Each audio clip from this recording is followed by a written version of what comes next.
What's up, everybody? How's it going? I hope you're having a fantastic start to your week, and I hope the rest of it goes just as well for you. Excuse if you hear any sizzling here in the background. I'm making some fajitas for supper.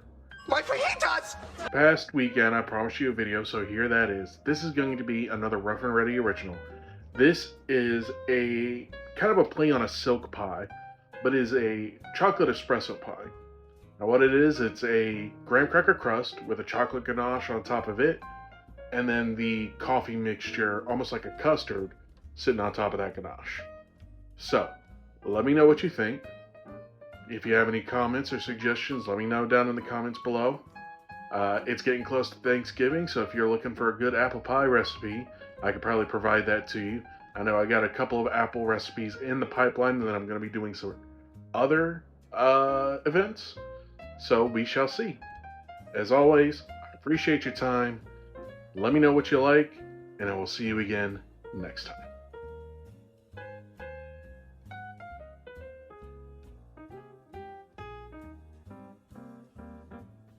All right, ingredients are on the board, and it's time to go. Now, the first thing that we're going to do is we're going to take our dry ingredients for this crust, go ahead and stir them together and make sure that it's a nice even mixture. Then go ahead and pour your butter over top of it, and using your fingers, go ahead and stir that all together and get everything nice and moist. Once everything is nice and covered in butter, you're going to go ahead and pat that into a bottom of a 9-inch springform pan and about halfway up the sides of it. Now you're going to bake that at about 350 degrees for 10 minutes or until your crust gets a nice golden brown.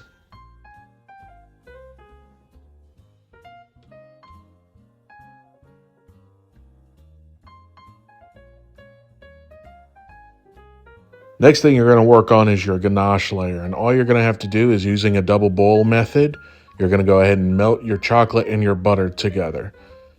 Now you're going to go ahead and put this on top cold and let it heat up gradually because you don't want it to melt too quickly.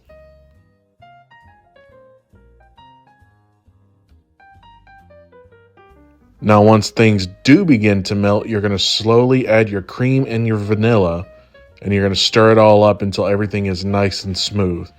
Now I did get a little water on my stove top, that's why you see some of the water below sizzling, so there's no concern there.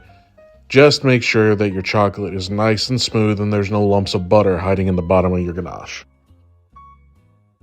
Once you get it melted, your pie crust should just be about done, so go ahead and pour that ganache into the bottom of your pie crust and try and spread it out evenly.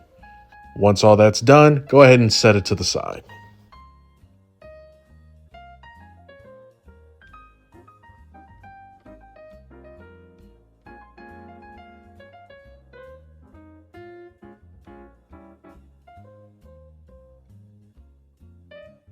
Next up, you're going to work on your whipped cream layer. Now this is very simple. All you have to do is put your cream and vanilla into a bowl, mix it up on its own. Then you're going to go ahead and take your powdered sugar and sift that in carefully and evenly. Once all that's done, you're going to go ahead and beat the mixture until stiff peaks form. Now be careful not to overbeat it or you're going to split your whipped cream, but you don't want to underbeat it and it be a wet mess. So there's a nice middle ground there that you're looking for.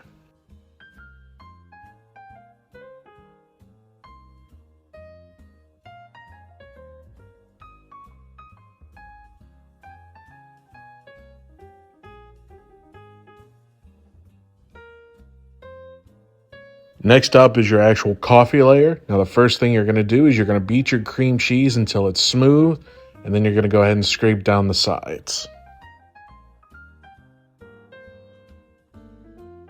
Once it is smooth, go ahead and add your milk and your brewed coffee from earlier, and go ahead and mix that up well.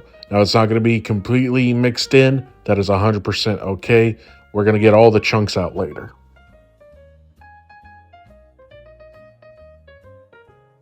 Now in a separate bowl, you are going to mix in your espresso powder, and you're going to mix in your vanilla pudding.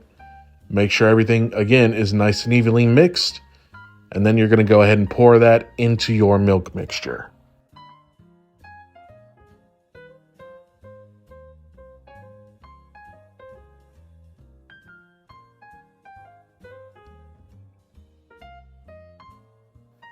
Go ahead and whisk it in until it's nice and mixed. Again, you're going to see chunks. That's 100% fine. Next, you're going to go ahead and get that reserved whipped cream from earlier and go ahead and mix that in as well. Again, don't overmix it, but get it enough so everything is nice and evenly distributed. Once it's all mixed in, you're going to go ahead and pour it into a medium saucepan and begin to heat that up as well on medium to low heat. Once it begins to heat up, you're going to go ahead and mix in your beaten egg and then continuously whisk it until you have a nice thick custard. Now you'll know the custard is ready because you'll do the spoon test. Now the spoon test is putting the back of a spoon into your custard and then holding it straight up. You'll make a line, and if the custard doesn't move past that line, you are good to go for the next step. And that next step is going to be straining the custard through a sieve, making sure to catch all the impurities and chunks that are left over. And then you're going to cover the top in plastic right on top of that hot custard to make sure a skin doesn't form. And then you're going to let it chill for about an hour.